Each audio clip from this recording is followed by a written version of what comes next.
Então, quando a gente fala que o movimento umbandista ele é o restaurador da consciência planetária, é uma coisa de dizer que o movimento umbandista, nesse processo de convergência, faz aí todo um movimento, né, por isso que é chamado de movimento umbandista, todo um movimento de resgate das consciências.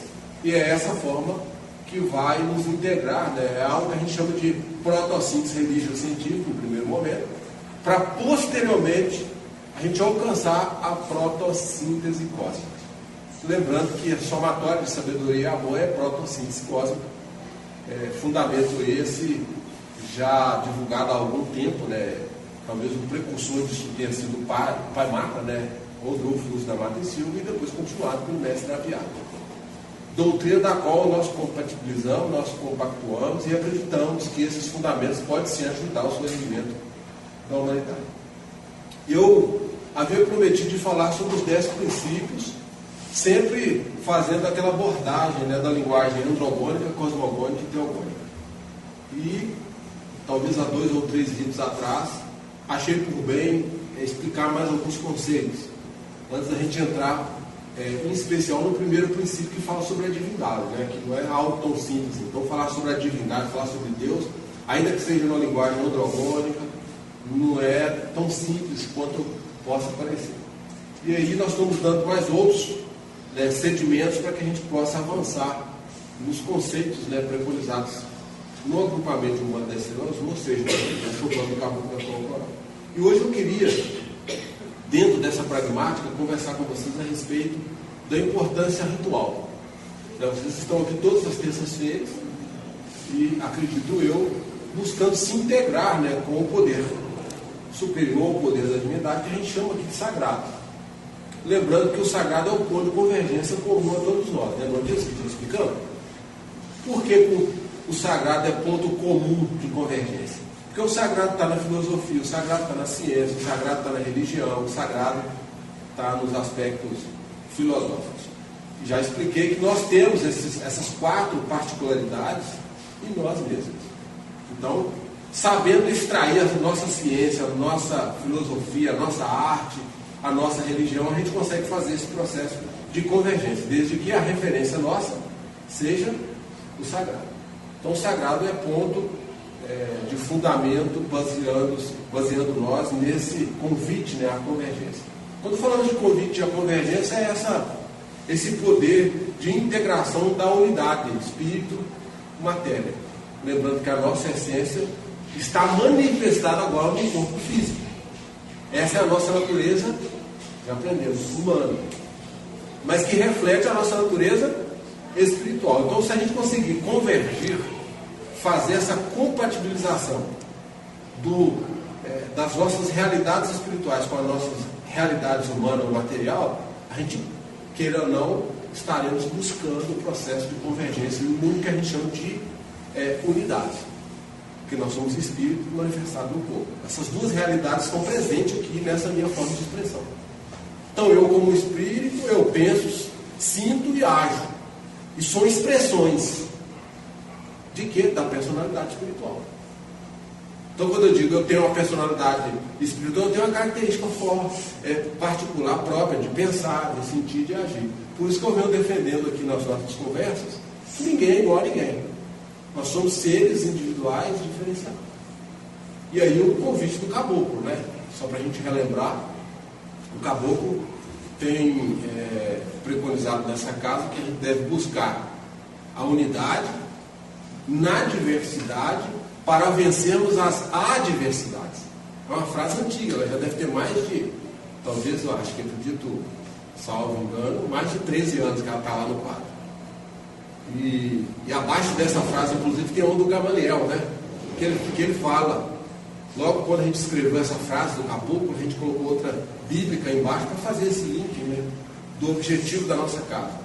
E a frase do Gamaliel diz: se essa obra é de Deus e não é de homem, não a combateis, porque estarás combatendo o próprio Deus. Lógico, quando nós fazemos referência ou reverência ao sagrado, nós estamos buscando essa expressão divina, ainda que seja no nosso contexto templário. Então, o santuário, o templo para nós, é um ambiente sagrado. Aí vocês vão se lembrar que nas oportunidades a gente sempre tem convidado vocês, né, a adentrarem ao templo, mas se sintonizando com o que o templo pode nos oferecer.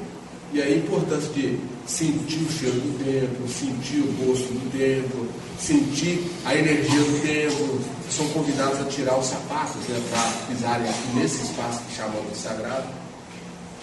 Está aí, né, a prova dessa nossa busca do sagrado, ainda que seja no contexto templar. Quando eu falo de rito, outra informação também que eu gostaria de deixar registrado: rito é um caminho, né, como eu já venho explicando aqui em outras oportunidades. E caminho para nós, ele tem um sentido do ponto de vista espiritual bastante relevante. Então nós já aprendemos que caminho para nós, ritual, se ritual é caminho, e o caminho é praticado pelo ritual, nos alça ao aprimoramento da consciência, isso é o processo da busca evolutiva. Nós já aprendemos isso também. Não aprendemos?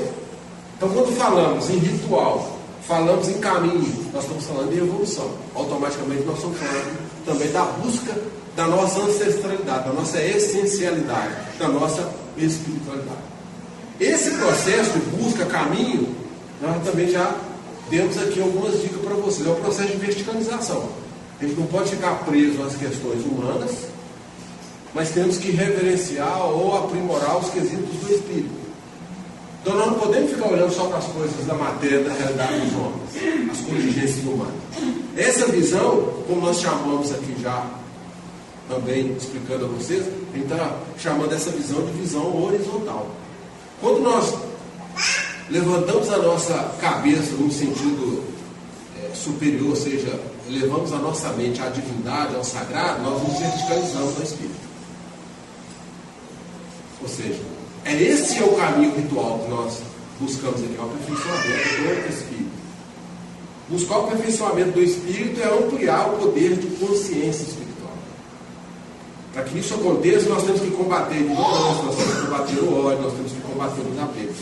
Porque ódio, apego e ignorância são questões relacionadas a essa, como diz, a essa sombra terrena que ainda envolve a humanidade.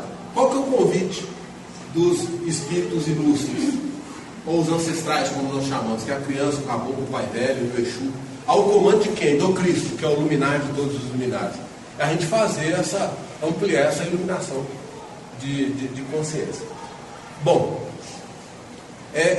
quando falamos também em ritual, isso também é bastante relevante, e se nós estamos praticando aqui um rito de louvação,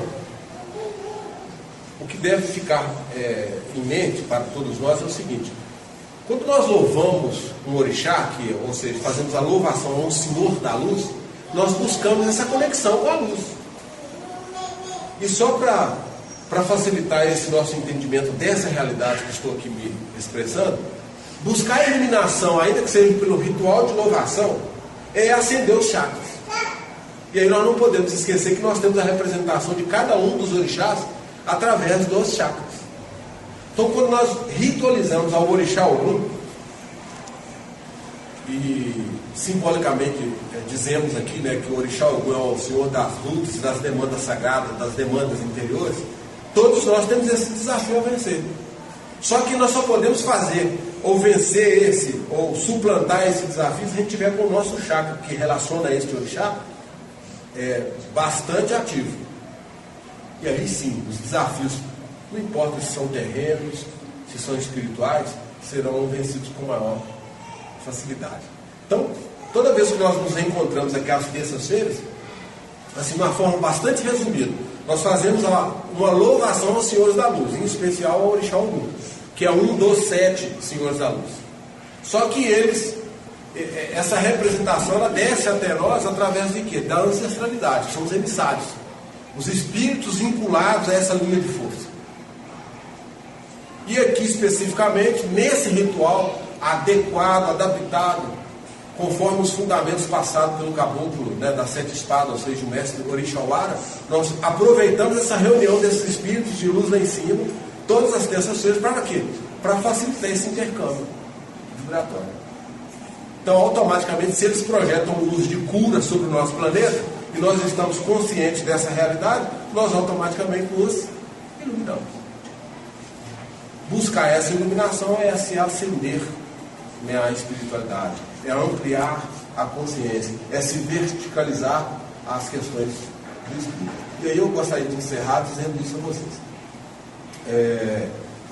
Para chegarmos, né, a uma discussão salutar, né, como diz o Pai Benedito, a respeito dos princípios sagrados da Umbanda, não como dogma, vou repetir aqui de novo.